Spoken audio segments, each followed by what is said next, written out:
Hello friends, welcome back. இது வந்து நான் வெஜிடபிள் கிச்சடி பண்ணிட்டுருக்கேன். அதுக்கு வேண்டிய வெஜிடபிள்ஸ்லாம் நல்லா வேக வச்சு வச்சுறியா முந்திரி பருப்பு வச்சுட்டேன், கொத்தமல்லி புதினா இதெல்லாம் எடுத்து வச்சுட்டேன். அதுக்கு ரவையை, இந்த வெள்ளை ரவையை நல்லா வறுத்து வச்சுட்டேன். சின்ன கப்பில் ஒரு கப் 2.5 கப்பு போட்டிருக்கேன். ஸோ இந்த கப்பில் 2 கப்பு, ஸோ 5 கப்பு தண்ணி ஊற்றணும். ஒரு கப்புக்கு 2 கப்பு தண்ணி தான் போடணும். தண்ணி கொதிக்க வச்சு வச்சுட்டேன். இப்போ வெங்காயம் நல்லா வெந்துடுச்சு. இப்போ நம்ம வறுத்துருக்க ரவை இருக்கு இல்லைங்களா, அது இதில் போட்ட வேண்டியதான். போட்டுட்டு நம்ம நல்லா கலரி கொடுக்கணும்.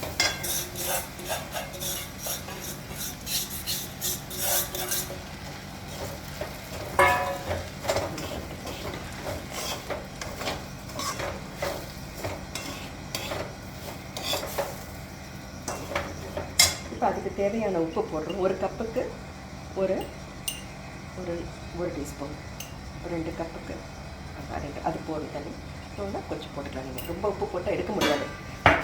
கம்மியாக இருந்தால் கூட நம்ம எடுத்துடலாம், போட்டுக்கலாம், ஆட் பண்ணிக்கலாம். அதனால் இந்த மாதிரி நல்ல உப்பு கலந்துச்சான்னு பாருங்கள். பார்த்துட்டு என்ன பண்ணணும்,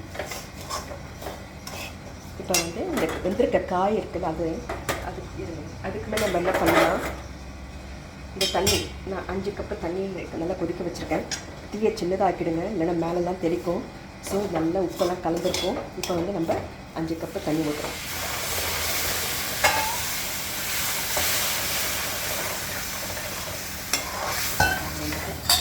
கலந்து ஊற்றுங்க.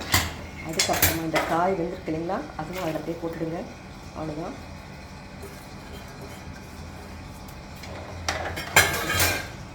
லைட் எல்லோ தான் வரும், ரொம்ப டார்க்காலாம் போடலை. இன்னும் தக்காளி இருக்குது, கேரட் இருக்குது, மஞ்சள் பொடி இருக்குது, இதெல்லாம்.